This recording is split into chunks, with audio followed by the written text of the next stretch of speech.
This is Gary Atensi with CNTV, and today we're in Westminster, Colorado. We're at the Wine and Cheese Restaurant and Wine Bar. Since 2010, they have been providing and sharing the heritage and traditions of food and culture from around the world. I'm here with the owner.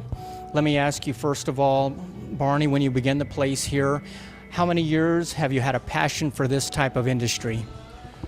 Well, I put myself through college in this industry, but I think my passion started with life at home, where a glass of wine was always on the table with my family, and I wanted to it was always wine that was unique or different or spoke of a special place rather than generic wines, and I wanted to be able to share that same sort of experience with guests and everybody. Wonderful. Speaking of wine, I mean, we enjoy a glass of wine, unwind for a little bit, enjoy the company of friends and family. Why do you think this type of slowing down is much more needed today in our society than just a couple decades ago? Well, I think you spoke to it. I think people are working harder than they ever have, working more than they ever have before. And I think with the recognition that wine is part of a healthy lifestyle, I think people are more willing and more open to exploring all the different options that are out there. Absolutely. I mean, to me, wine is a beverage, but really a glass of wine speaks volumes about the person. I mean, it's really kind of a lifestyle. Folks enjoy trying different kinds. Why do you think the popularity has been around through the ages, but it continues to grow even more? Well, wine is at least 12,000 years old, and that's a fun thing for us as Americans, where wine hasn't really been an integral part of our dining traditions up until a few years ago. I mean, I love to turn people on to wines that are grapes that have been around since 300 BC. I've just brought in a wine, Falangina, that supposedly Bacchus came down from got a leave from Zeus and was cruising around the Italian countryside, and this grape was a gift to a local farmer who presented him with some hospitality. And those kind of stories are they're fun to share with people, and to be able to tangibly taste history in that fashion is fun. I love it. Share with us a little bit what folks are going to experience as far as the selection of wines. Are we talking the whites, reds, you name it, a little bit of each? Well, we do bubbles, whites, pinks, reds. And the one thing that people are, the first time in, are a little bit surprised is they won't see any familiar faces on our list. All of our wines come from small producers, and a lot come from overseas. They come from all over the world. And luckily, our staff are trained, and they're also very passionate too. So they love, just like I love, turning people on to new wines, new experiences, and we try to be the least intimidating wine bar that we can, because wine's already intimidating enough for most people. Absolutely. It's a very warm, inviting environment you've provided here. Like you said, your staff is right there to explain for folks, educate them if they have any questions or not. Do you personally take part in the actual picking of the new wines that come on the shelf? Yes, I have that hard job. I do a lot of tasting. I go to a lot of tastings, and sometimes I even bring my work home with me at night and work into the wee hours of the morning.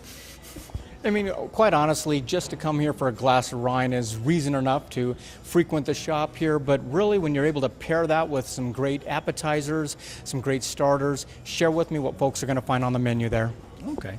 Well, we really feature, while we do soups and salads and paninis and that sort of thing, our feature is our platters, our meat and cheese platters. And cheese has also been around for about 4,000 years as well, and we've got goat, cow, sheep cheeses, and what we do is we build these platters that are all meant to be shared. So when you come in, not only are you experiencing new wines, you're experiencing food together around one plate, and the amount of combinations and the tasting back and forth, it's a lot of fun. Speaking of a lot of fun, I mean, you basically have some signature platters. If someone was coming in, they've never tried a platter before, which one of your signature plates would you probably turn them on to? While we have 25 different meats or cheeses that you can choose from, we have some that are extremely popular that people come in again and again for. We have a aged Gouda, Prima Donna Red, that's drizzled with a little balsamic glaze, and it's in between a hard cheese and a soft cheese, and it has a very mild, creamy flavor, and it's beautiful. We have a walnut gourmandise, which is a very mild cheese impregnated with walnuts, and we do a little wildflower honey drizzle over the top of that. We also do smoked salmon and sopressata, and the capicola is one of my favorites as well, which is a pork shoulder that's rubbed with a spicy paprika. And you can interchange meats, cheeses as you build your platter. And then there's fresh fruit, dry fruit.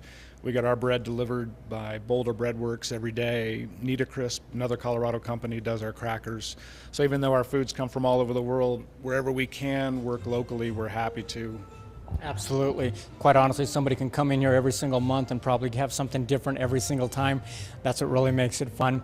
Let me ask you, as far as the facility goes here, we're talking about a pretty large square footage of facility. How many folks can you accommodate here? You're talking about indoor dining and even out on the patio.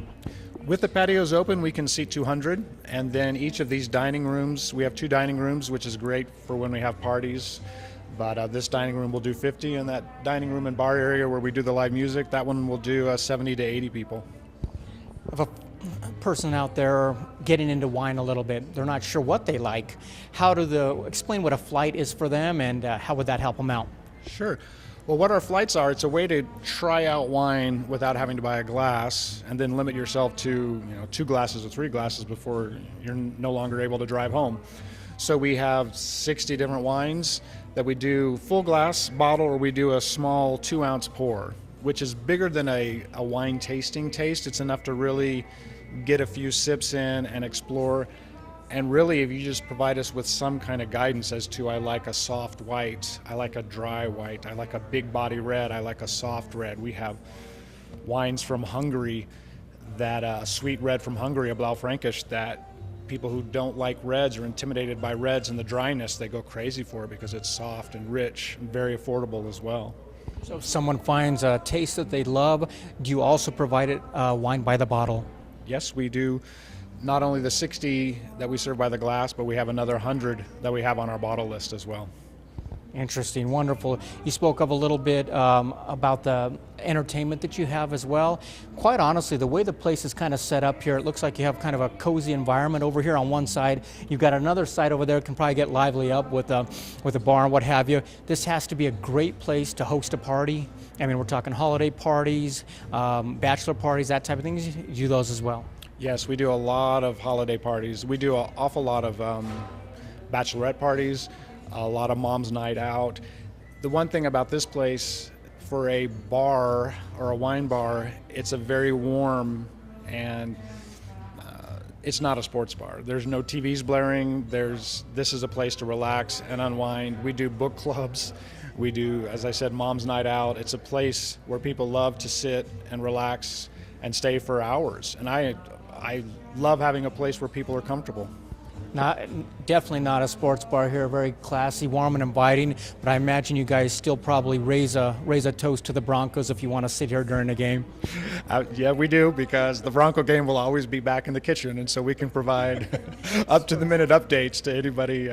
Gentlemen who are here on dates can just give us a little nudge, and we can whisper it in their ear and let them know. I love that. That's wonderful. Thanks, Barney. Folks, take a look at the bottom of your screen right there. What you're going to see is their website. On the website, you can get a clear idea of the menu that they provide here. They've got some great starters. Obviously, cheese is something that they're very well known for, but obviously it's those signature platters that really get the folks coming in and pairing up some great wines. And like he says, all you have to do is give them a little idea of what it is you kind of like, and they can definitely steer you in the right direction as well. On site, you are the sommelier. Do you have other guys that are also educated that can walk around and help folks? Absolutely. We have a couple other sommeliers that are on staff as well. I'm a second-level sommelier with the International Wine Guild. I was also, I still am a certified senior instructor for that school as well. They're located in Denver as well. So I love teaching about wine. I love sharing wine, and my staff are great at it. Excellent. Happy hour here in the place, is that something you provide? We do happy hour every day from 3 to 6, and then Wednesday we do a girls' night out where we have live music, and we do happy hour all night long. Wonderful. Last time, take a look at the bottom of the screen. You're going to see their website. On the website, you can actually contact them, make a reservation if you need be. Quite honestly, just walk on in. Very easy location to find right down here.